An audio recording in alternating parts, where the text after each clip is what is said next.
হাতাহাতি আর লাল কার্ডের উত্তেজনায় শেষ হাসি হাসলো আর্জেন্টিনা। লিওনেল মেসি লাউতারো মার্তিনেজকে ছাড়াও উরুগুয়েকে হারিয়েছে 1-0 গোলে, ধরে রেখেছে বিশ্বকাপ বাছাই পয়েন্ট টেবিলের সিংহাসন।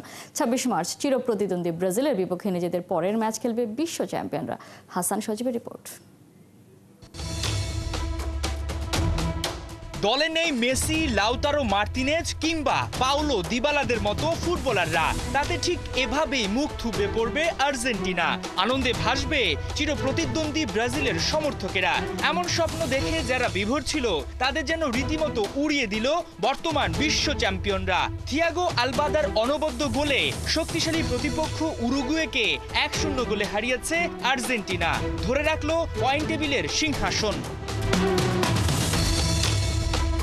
ইনজুরি আক্রান্ত দল, একাধিক তারকা ফুটবলারের না থাকা, এর সঙ্গে শক্তিশালী প্রতিপক্ষ উরুগুয়ে, তাদের ঘরের মাটিতে খেলা, কঠিন চ্যালেঞ্জের মুখে স্কালোনি। তবে বিশ্ব চ্যাম্পিয়নরা যে মাত্র গুটি কয়েকজনের উপর নির্ভর করে থাকতে পারে না, সেটাই প্রমাণে মন্টিভিডিওতে দুর্দান্ত লড়াই চালিয়ে যায় আলবিসেলেস্তেরা।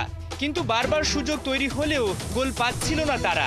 প্রথমার্ধ কাটে গোলশূন্য সমতায়।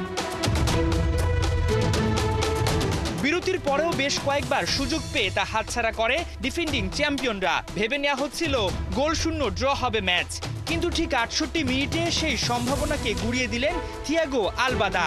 ভাঙে ডেডলক, 23 বছরের টকবগে যুবকের গোলে লিড পায় সফরকারীরা। আলমাদার গোলটি আর্জেন্টিনার জাতীয় দলের ইতিহাসে 2000তম গোল।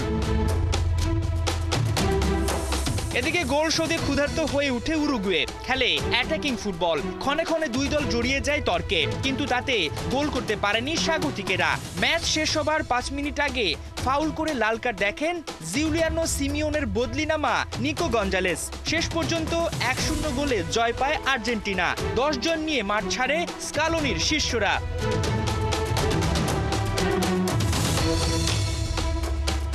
এই ম্যাচে 13 জয়ে 28 পয়েন্ট নিয়ে টেবিলের শীর্ষস্থান ধরে রাখলো আর্জেন্টিনা।